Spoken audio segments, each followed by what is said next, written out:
Welcome everyone, and thanks for your attending. I started the webinar now.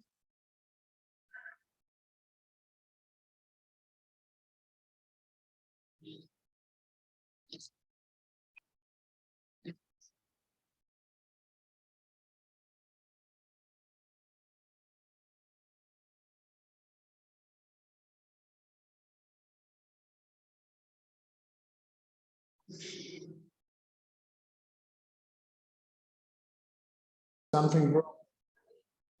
There's something wrong, technical issue, and my colleague will join us very briefly.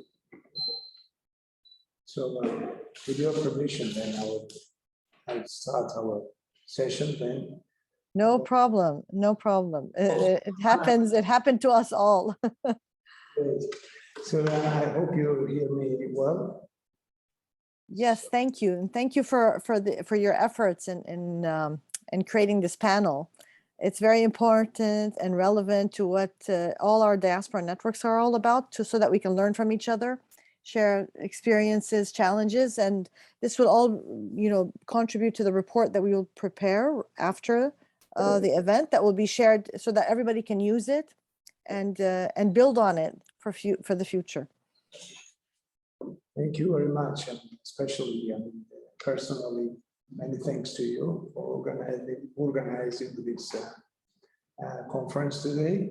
So with your permission, I will start with my relatively short speech, and then hopefully I will give the floor to my colleague from the Ministry of Education, who is struggling with her computer just to join us. So, dear panelists and participants, it is my honor and pleasure to welcome you all to this online session, Georgian Diaspora and Science Across Borders, that takes place as a part of the Global Conference for Diaspora Networking Science. As the title of the conference clearly indicates, supporters of two crucial areas, diaspora networks and scientists, have gathered at this particular discussion session to highlight the role of diaspora scientists. I'm very happy to be joined today, hopefully very soon, by keynote panelist, Deputy Minister of Education and Science, Dr. Nono Mizgevici, who, being scientist herself, deeply values and supports global Georgians in their scientific endeavors and efforts. So for this session, I would like to make three statements. First, Ministry of Foreign Affairs of Georgia, being responsible for designing diaspora engagement policies, puts particular emphasis on facilitating dialogue and cooperation with diaspora scientists across all countries and disciplines to ensure their connectivity and consistent participation in Georgia's development. Being in full cooperation mode with our colleagues, with the Ministry of Education and Science of Georgia, we pursue shared goals, but most importantly, we have shared values to appreciate and empower our esteemed compatriots and encourage their stronger science, technology, and innovation partnerships between Georgia and their receiving states. Being in full coordination with the Ministry of Education and Science, we work with far-reaching common objectives. Second, among a number of initiatives and support schemes of that the Foreign Ministry works on, there is a particular grant scheme designed for diaspora groups. I would like to bring to your attention one of those projects designed and implemented by Georgian Diaspora organization called Speech, based in the United States, which offers series of open lectures, masterclasses for students for free. And this particular course will gather more than 10 Georgian diaspora scientists to deliver a one-month program and use digital technologies to ensure every student's smooth participation. Speech project is yet another tangible example of how interconnected we diaspora and state institutions, state authorities are, and how value-driven initiatives can aim sustainable impact. Ministry of Foreign Affairs is never an isolated institution working in silos and elaborated diaspora engagement programs at national levels. We boast our partnership with forward-looking international organizations like IOM, ICMPD, GIZ, and immense support from the European Union to co-create favorable environmental and facilitate diaspora scientists' collaboration with their homeland. For many years, International Organization for Migration has been the forefront of supporting diaspora professionals return to Georgia through temporary return of qualified nationals program, engaged number of scientists in Georgia's academic life, and has provided invaluable support to the state and non-state actors. Furthermore, for this program, IOM has even prompted permanent return of Georgian scientists to homeland and host institutions. GIZ has long supported returning experts program addressing diaspora researchers. In collaboration with ICMPD, Ministry of Foreign Affairs of Georgia has run high-profile diaspora program through joint initiative with acknowledge and award diaspora professionals, including diaspora scientists, for their contribution to homeland. Currently, with the support of ICMPD, we're having a dialogue with Lithuanian counterparts to design a talent attraction program. And third, Ministry of Foreign Affairs puts special effort on building tools and platforms for stronger partnership and excellence. Georgian Diaspora Portal is such a platform that we are building with huge support of IOM and is gathering updates from state and non-state institutions, sharing news that might be of interest to our transnational communities across the globe. We're currently working on this upgrade and integrating a registration section of GDA portal to create professional groups online, connect and exchange using digital tools and applications. Let me reiterate my sincere appreciation to every speaker and contributor of today's conference and session. Particular thanks to the organizer of this global conference, Dr. Rana Dejani, for being with us today. So as we're limited in time, in case we cannot dedicate a special time for Q&A session, you are encouraged to address the Ministry of Foreign Affairs, Ministry of Education and Science, appropriate departments, as well as Department of the Diaspora Relations of the Ministry, with and education of Georgia with its respective departments and legal entities for further information and clarifications on statements today.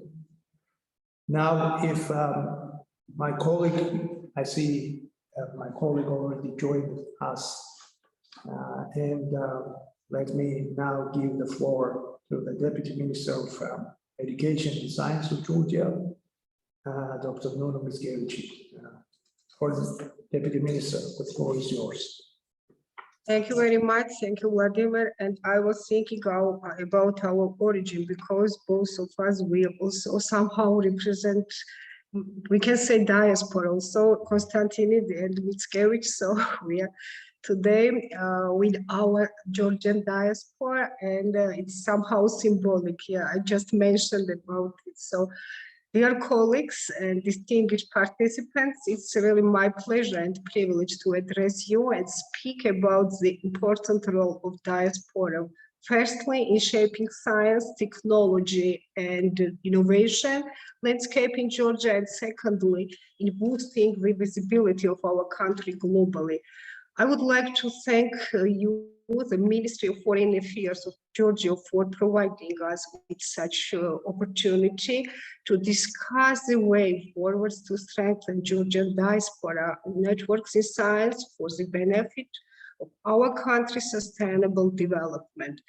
We can say that 21st century has been marked by migration flows of scientists, innovators, technologists, and engineers moving to highly industrialized and developed countries. And Georgia was not immune to this process. Our country also suffered, and it's still suffering from high degree of brain drain, unfortunately. All of you would agree with it. The loss of highly skilled people is a critical issue for any country, and especially for developing countries that struggle to position themselves in the global market.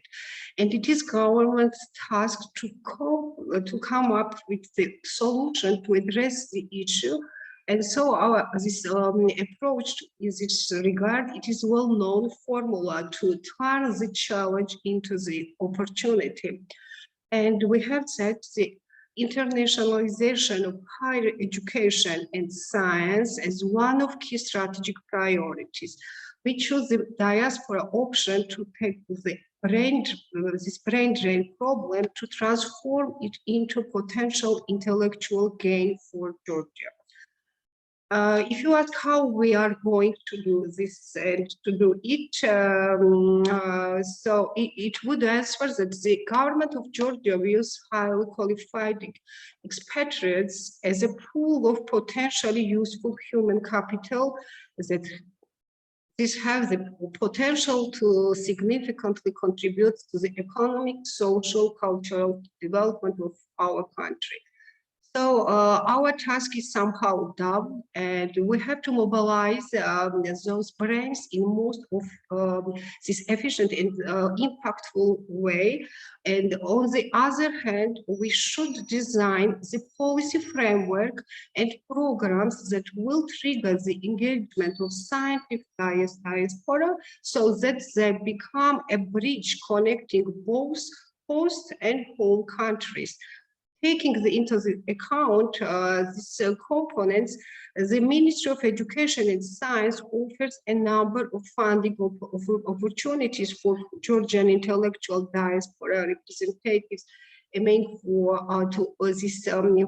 the collaborative ties between Georgian expatriates and Georgian academic institutions. Especially, it is very well known for you that Shota Rustaveli National Science Foundation for years has been administering two different grant calls. One of them, it is a research with participation of compatriots residing abroad, and another one, it is a research of Georgia's cultural and material heritage.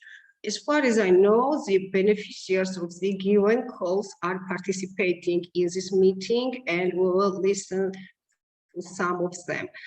Georgia is an associated country to EU framework programs for research and innovation for the second consecutive time, and you know that we are participating in this Horizon 2020, and now we are members, associated countries with this Horizon Europe since 2021, and Georgia's association to this program opened up new opportunities not only for scientific community in Georgia, but our Georgian compatriots doing their research activities abroad. As they became like bridge connecting both host and home countries, as I mentioned already, and Horizon Europe can be used as a powerful instrument connecting Georgian academic institutions and institutions where Georgian diaspora representatives are affiliated somehow for scientific collaboration and researchers mobility. Horizon 2020 has a good record of diaspora engagement. Georgia can follow the example of other countries, for example, Poland and Italy. Their good performance in Horizon 2020 was largely due to active engagement of their scientific diaspora. So we are really keen to encourage our compatriots to browse the Horizon Europe calls, and based on their research interests and profile, find and team up with potential partners in Georgia for joint participation in Horizon Europe calls. On our part, I would like to update you that the ministry established National Office of Horizon Europe and the network of university grant offices. Through these structures, we are ready to provide support in finding right partners in Georgia and prepare for the successful participation in the Horizon Europe different calls. Another good networking instrument that has a powerful potential to facilitate the collaborative scientific linkages of Georgian diaspora and representative with Georgian academic and scientific community is cost actions. And I hope that these actions are very well known for our diasporas also. And in this case, also, dear participants, you can join the forces and set up scientific network or specific idea and grow this idea through this your networks and networking processes. Last but not least, the Ministry of Education and Science attaches a crucial importance to this popularization of Georgian studies abroad through supporting the academic programs of Georgian studies at foreign academic institutions. As a result, the ministry already sponsored establishment and implementation of the program of Georgian studies at Davis Center of Harvard University, and the program supports research and scholarly exchange, teaching, and outreach activities, and it's open for Georgian intellectuals, scientific our expatriates. And this process will continue, and we plan to set up similar programs on Georgian studies in different universities. It's different universities worldwide, and you can contribute to this effort. And I really believe that through our joint efforts and by using the instruments I have mentioned, you contribute to strengthen the institutional and human capacities of Georgian academic institutions, as well as enabling this international exposure of Georgian scientific community to international scientific networks.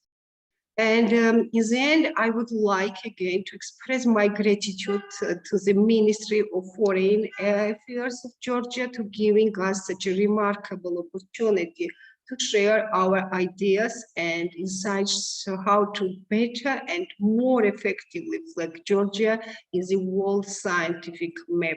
And I'd like to express my gratitude to our participants, our speakers, and organizers of our meetings. Thank you for your attention, and we are with you, and I will listen to you very attentively. It's very interesting for us also, your opinion, your view, and please share it with us openly. Okay, thank you very much. Thank you very much to my colleague for her speech and very interesting remarks, as well as active cooperation which takes place between our ministries. And now I want to continue with our next participant, Rusudan Jubawa, who leads international relations and fundraising office at Chota Rustavi National Science Foundation of Georgia. This foundation, as my colleague mentioned, is the key national research funding agency that encourages diaspora scientists, and not only diaspora scientists, but scientists general, to collaborate in joint research projects and transfer their knowledge to Georgian institutions. So Mrs. Rusudan Jubawa is responsible for ensuring internationalization of research programs, also Georgia Science Foundation. So Rusudan, the floor is yours, please. Thank you very much. Good afternoon, everyone. I'm Rusudan Jubawa, Head of International Relations and Fundraising Office at Chota Rustavi National Science Foundation of Georgia.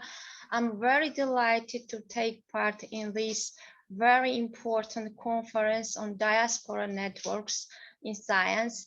For Rustavi Foundations, the development of international process is one of the main priorities that we have set up in our strategy, and one of the strategic goals is to create many possibilities of connections with Georgian scientific diaspora. Some of Georgian researchers represent themselves science diplomats, as they make every effort to foster communication among people and scientific communities and make valuable contribution to the development of science diplomacy.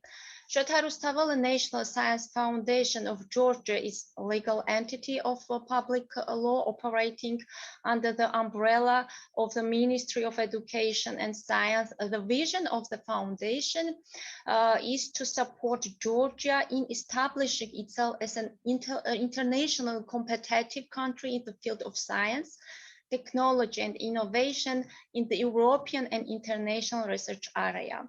Foundation administers numerous calls at national and at international level. We have up to 20 grant calls at national level and up to 10 joint bilateral calls. And between numerous calls, there is one in particular towards I would like to draw your attention. This is targeted call for research with the participation of compatriots residing abroad. The call was first issued in 2012, and the purpose of the program is to establish close professional relations between Georgian scientific staff and successful compatriot scientists working in foreign scientific research centers, and to use their scientific potential and experience. The eligible participants are Georgian scientists working abroad, as I mentioned, and I'm very glad to see our researchers from Goethe University, Mrs. Manana Tandashvili, was a winner of our call in 2012 and in 2016. So the last call was announced in 2018, and the announcement of the program is already included in the action plan of the foundation for the next year. And we invited our researcher to participate in it. Here it is worth mentioning that are different calls supported by the program. This is the program Georgian Studies Popularization, and one of these calls are research of Georgia's cultural and material heritage abroad, which aims to promote the study of Georgian historical monuments, samples, and cultural heritage outside of Georgia. These research materials could be written, archival material, or even ethnographic data. In terms of science internationalization, Georgian centers, so-called Rustaveli cabinets, are playing very important and crucial role, and also a good example how our researchers can bring value not only to research field development, but also to our cultural popularization. First example that I could give is Goethe University in Frankfurt, where the Rustaveli cabinet was established in 2019 with a great contribution of our scientist, Mrs. Manan Tandashvili, and Rustaveli Foundation as well. The cabinet was opened with the objective to support Caucasian studies and to promote the digitalization of Rustavelology. Most recently, it's quite a novelty in the life of Rustaveli Foundation. The cabinet of Rustaveli has been opened in Masaryk University, and we are conducting negotiations with Leuven University with the same purposes.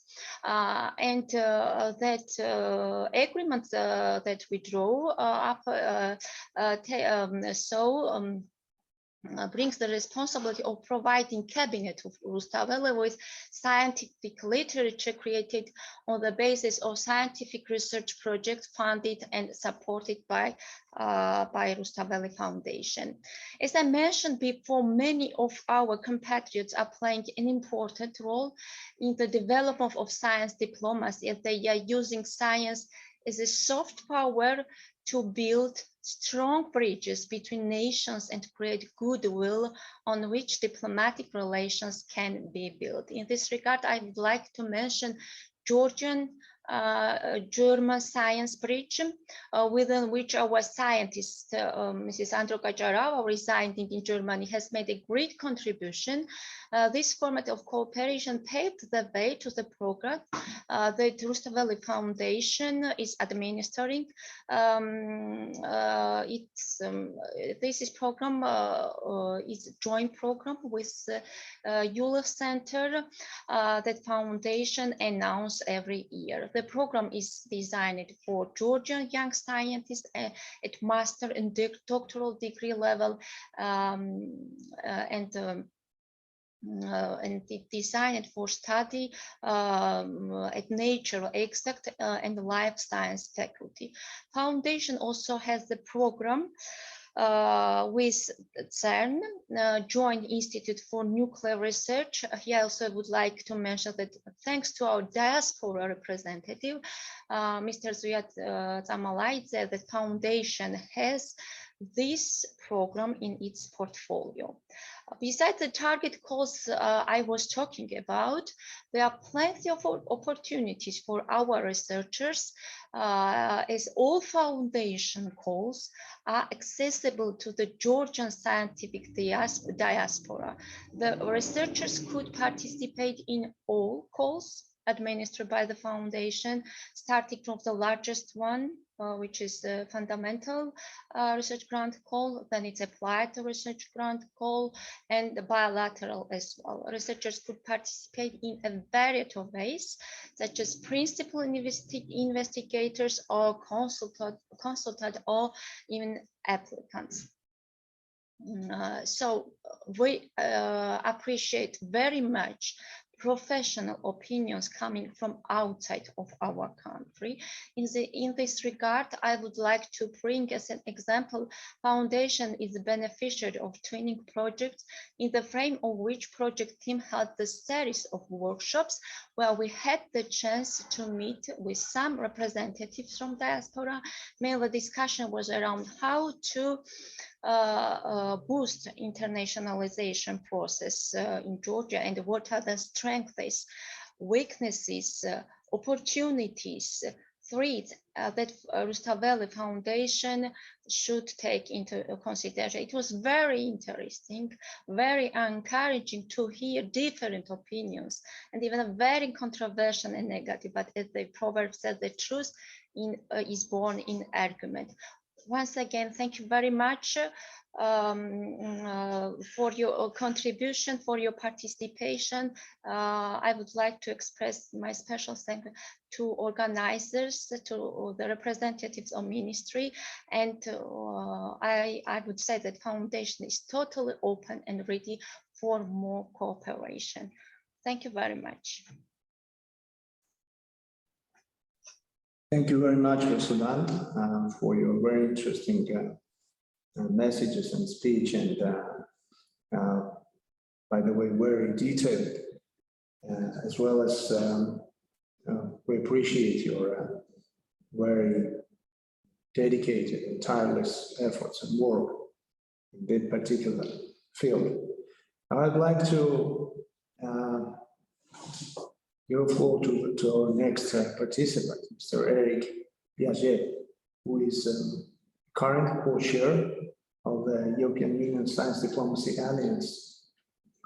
That is the collaborative initiative launched by the Horizon 2020 Science Diplomacy Project, so to sustain and grow the networks consolidated by the Science Diplomacy Project. Mr. Eric Piaget is a researcher at the United Nations University with particular interest in public diplomacy, science diplomacy, and historical developments of diplomacy. Mr. Piaget. Many thanks. Yes, a great pleasure to be here. Yeah, as you said, I'm affiliated with the United Nations University, but in that capacity, I'm the delegate to the EU Science Diplomacy Alliance, and that operates on a rotating leadership basis. So until the end of the year, me and my colleague Luc van Lagenhove, we are the co-chairs of the alliance.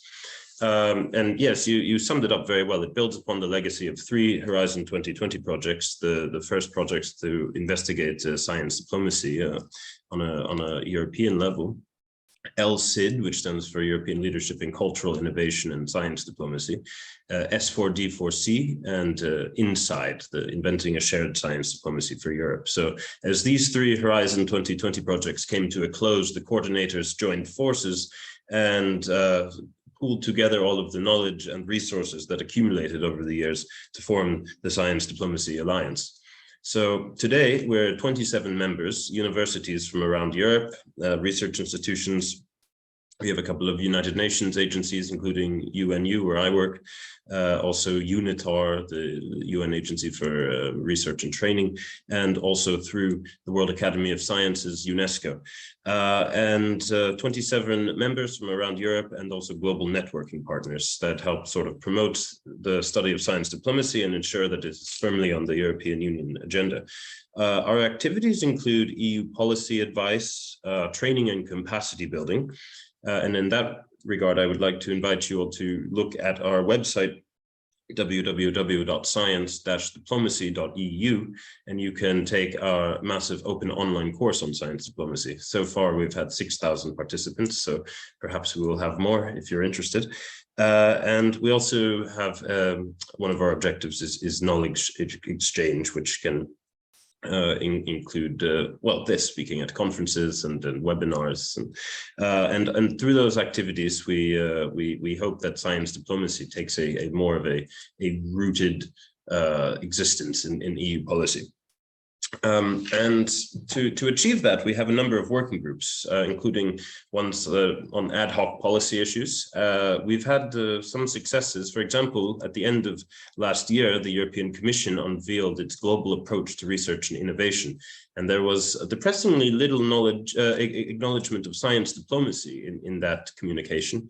But we published a policy paper, and it has since become quite a important topic, science diplomacy, on the European Union agenda when it comes to the internationalization of research and development. We also have working groups on education and hoping that science diplomacy becomes a key tenet of the European strategy for universities, because of course higher education institutions are very key players in the world of science diplomacy. And we just launched a working group on science diplomacy with vis-a-vis illiberal, authoritarian and autocratic states.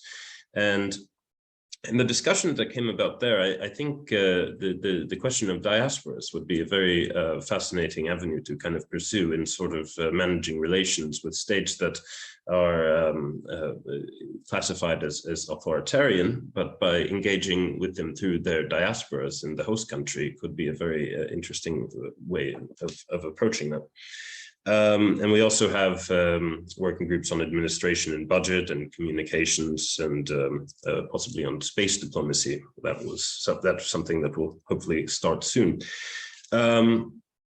So that's the alliance in a nutshell. And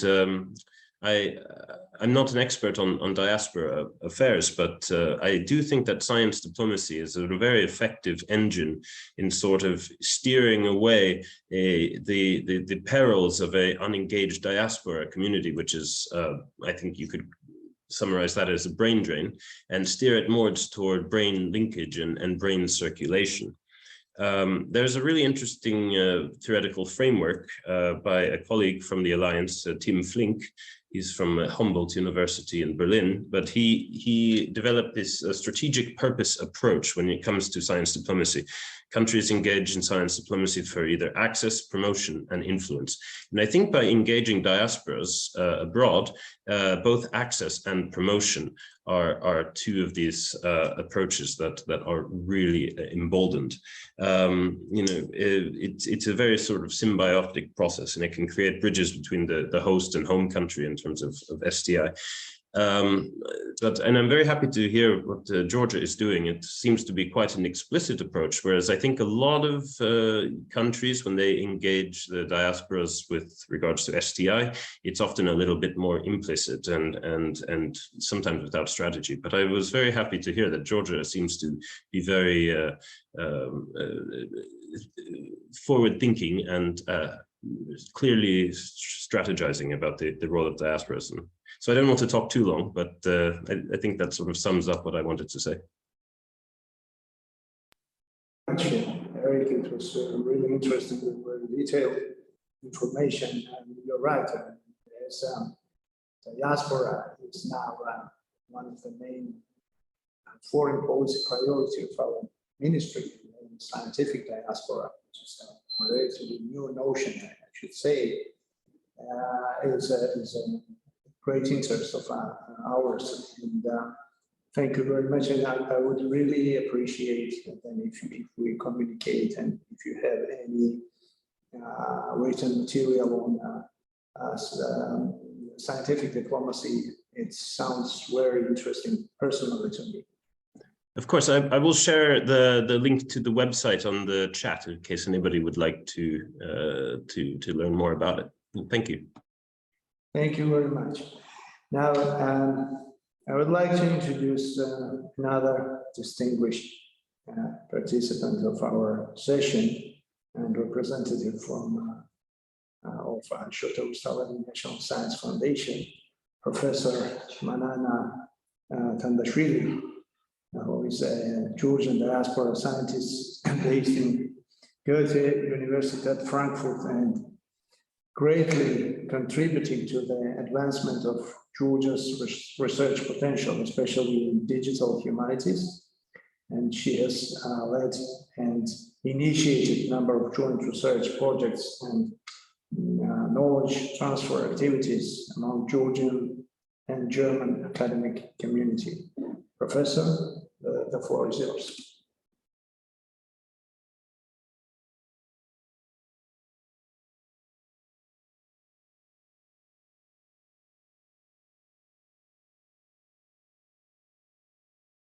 I think you are muted.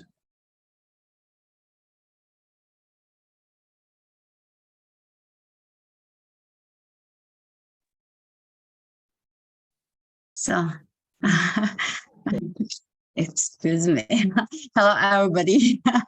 Thank you very much for giving me opportunity to share my professional experience with you. Let me briefly introduce myself. My name is Manana Tandashvili. I'm a linguist by profession. I have been working at the University of Frankfurt for 20 years as the head of the Department of Caucasian Studies.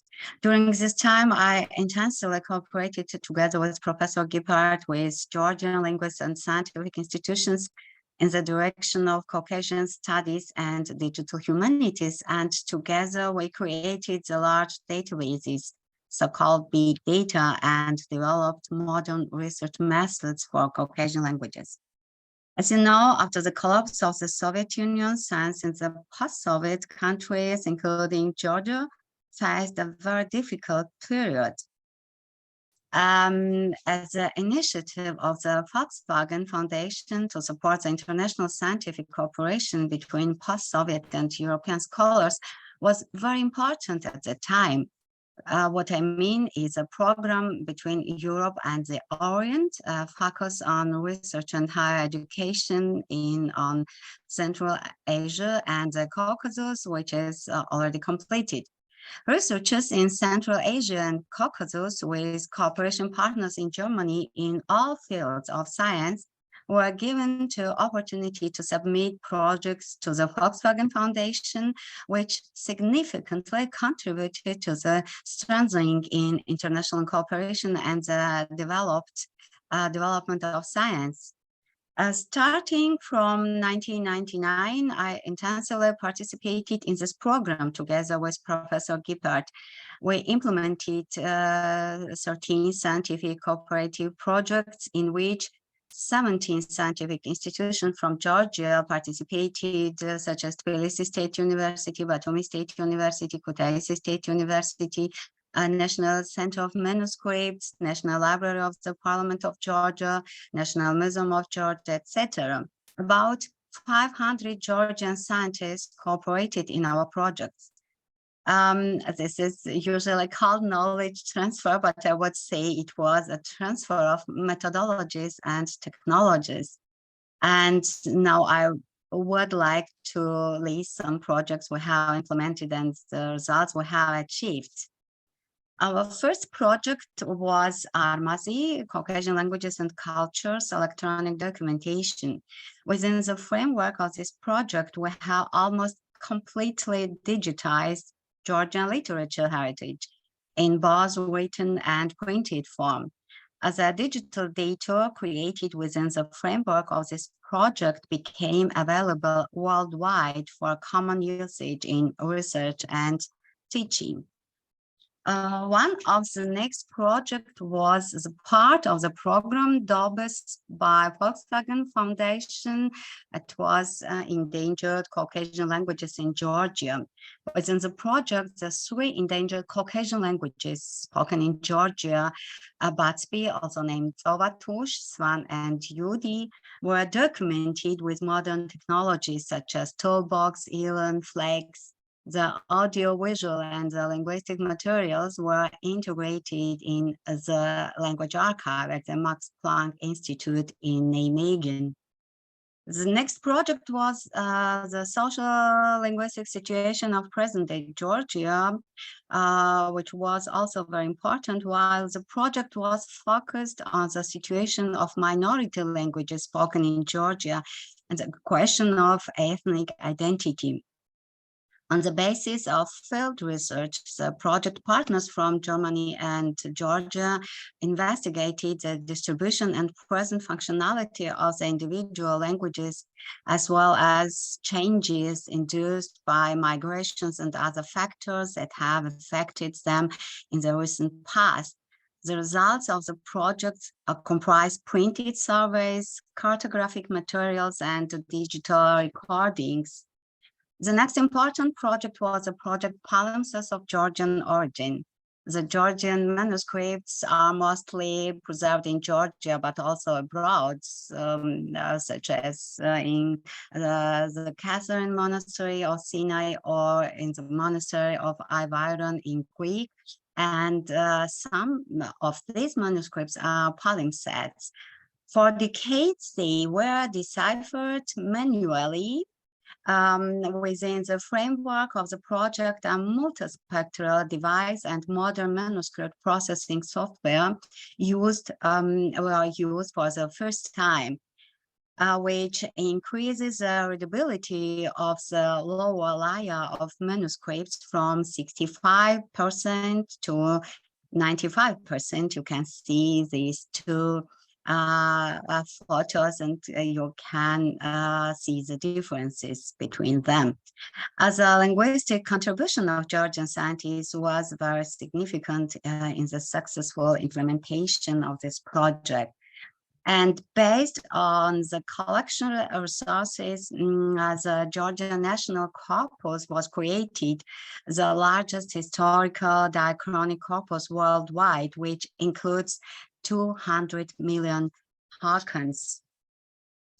And I am currently working on the project Rustaveli Goes Digital, The Night in the Panther Skin by Shota Rustaveli, which is the most significant epic of the Georgian intangible cultural heritage.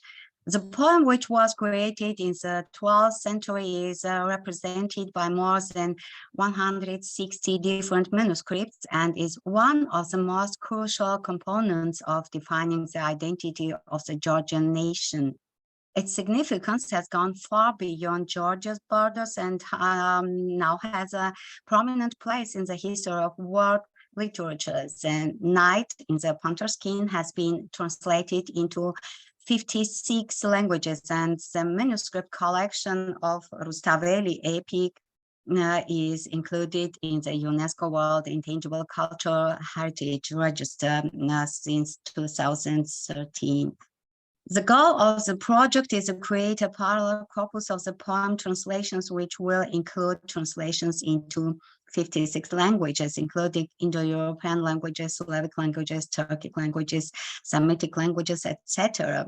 We think that the creation of such an important digital resource will greatly contribute to the internationalization of Georgian studies and future cooperative projects in which scientists from many countries can participate. One of the important points is the care of the early career generation. For this purpose, since 2012, I regularly organized international summer schools in Georgia. This is Batumi Summer School on Digital Humanities. Holding these schools had several significance. Students from different universities, especially from Georgian universities, listened to lectures of European scientists in digital humanities when this field was not yet established in Georgia. And second, I especially created textbooks written in Georgia together with my colleagues for these schools. Accordingly, it became necessary to adapt the English terminology in Georgian. And the fact that today we can talk about the problems of digital humanities in Georgian is exactly the result of this collaboration. Currently, Georgian philology has large databases, modern methods and technologies, and a young generation of science. In order not to stop the development of science in Georgia, this process must continue, the process of cooperation between Georgian and European scientists. Thank you very much for your attention. Professor, thank you very much for your impressive and expressive both a presentation, which was very informative and very, I should say, multidimensional. So thank you for that. And now our next participant, panelist, is Mr. Michael Newsom, Senior Labor Mobility and Human Development Specialist in at the International Organization of Migration. And Michael has long supported Georgia in terms of migration policy development. He has a great understanding of country-specific needs and opportunities, and has a valuable contribution to Georgia's diaspora policy development as well. So, Michael, the floor is yours. Thank you very much, Deputy Minister. It's a pleasure to be a part of this. It's always gives me great pleasure to collaborate with my colleagues in the IOM office in Georgia, as well as the Georgian government. We've all done some great work on diaspora engagement together over the past few years. And I think Professor Tandashvili's presentation really gives a really great concrete example of the types of positive experiences that can generate from collaboration across scientists in the diaspora and in the country of origin. So thank you for that. I'm going to try to be brief because I know we're a bit short on time, but I did want to highlight maybe the approach that IOM takes when we look at diaspora engagement, and give some examples of how we've done this in Georgia and how it can be done specifically when we're relating to engagement of scientists and researchers. IOM's approach is what we refer to as the 3E approach, which is to engage, enable, and empower. And I'll go through those three phases now. Engage is really about the communications aspect of things, of reaching out. And that includes the sort of work that you need to do in mapping the diaspora, understanding where they are, in what numbers, what are their interests, what organizations exist, et cetera, et cetera. And we've been doing a lot of work on that within Georgia in the past 5 years as well. In particular, and I think what might be of interest when it comes to looking specifically at scientists and researchers, is the work we've done on onomastic analysis. Professor Tandashvili has mentioned big data, so we've been using big data technology as well, using onomastic analysis to identify people with, how should I put it, Georgian sounding names, shall we say, within databases, including the ORCID database, which is a database for academics and researchers. And through that, we were looking specifically for scientists with, I think it was plant scientists for a specific project, and we're able to identify, believe it or not, 15 Georgian diaspora who are plant scientists around the world. But this database is really, the data that IOM has gotten out of this can be used for much, much more. So I would encourage you to reach out to our country offices if you want to expand your networks and try to identify other Georgian diaspora in specific fields of science or research. We can use our existing tools in order to help you do that. The second component of engaging is, of course, communications. And this is really where we find governments struggle to understand how best to engage with diaspora, to understand that there are different types and targets of diaspora that need to be communicated to differently. Often they'll point to a conference or to a website without understanding that conferences and websites are really just communications tools that need to be leveraged within a broader communication strategy. So a lot of the work that we need to do with IOM and with governments is to develop that sort of holistic communication strategy to make sure that communications tools function appropriately and sort of synergize with one another as well. So that's really the engagement side of things. The enabling component is simply about creating the right sort of policy and regulatory environment to allow diaspora engagement to flourish. That means looking at regulations relating to business or trade. Are there blockages that prevent your diaspora from engaging more in cooperation? If we're looking specifically at academia and science, you would be looking at, for example, recognition of qualifications from abroad? Are there obstacles to that that prevent your diaspora from being able to engage with institutions within your own country? And this is really a critical point, because I think we tend to focus on what governments or what IOM is doing to engage with the diaspora, when the reality is that most diaspora engagement happens independently. It happens through their own social networks with institutions, and we need to make sure that the right policies and programs are in place to allow that collaboration to occur easily, without necessarily government involvement or IOM involvement, just to make sure that those natural connections can flourish. And that's the enabling part. The final part is the empowering part. And this is where IOM or the government or other organizations will put in place really proactive systems and programs to encourage diaspora engagement in specific fields or in specific ways. So the temporary return of qualified nationals that the Deputy Minister was mentioning earlier, these types of programs that have funding behind them in order to encourage specific types of engagement of the diaspora. And these really need to link to broader development strategies and goals of the government or of local governments or of institutions themselves, to make sure that, that the funding is being used appropriately to leverage diaspora towards what are really the priorities of government or are the priorities of specific sectors or institutions. I would note that, so those are the 3 E's that IOM refers to. All 3 are important. You can't simply do one without the other. The engaging is really the backbone of it. The enabling is really about as I said, the policy components, making sure people can do things by themselves. And then empowering is really about what are the key things that government or others want out of this relationship, and what can you fund in order to make that happen.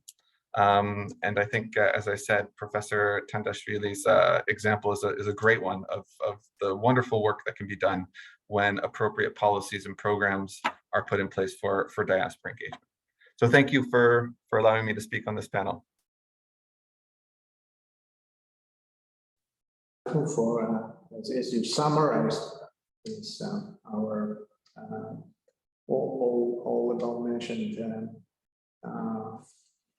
questions and issues which are connected with our joint efforts to work with diaspora and ensure their more active participation in this particular field.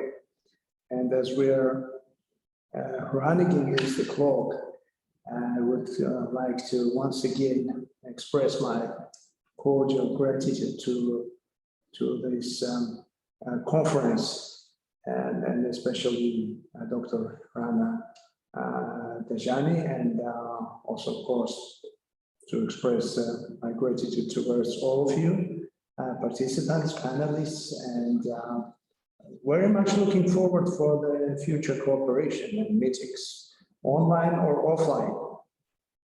So thank you very much once again. Wish you good luck. Thank you. Bye-bye. Thank you very much. Bye-bye. Thank you. Bye. It was a very nice exchange. Have a nice day. Thank you very much.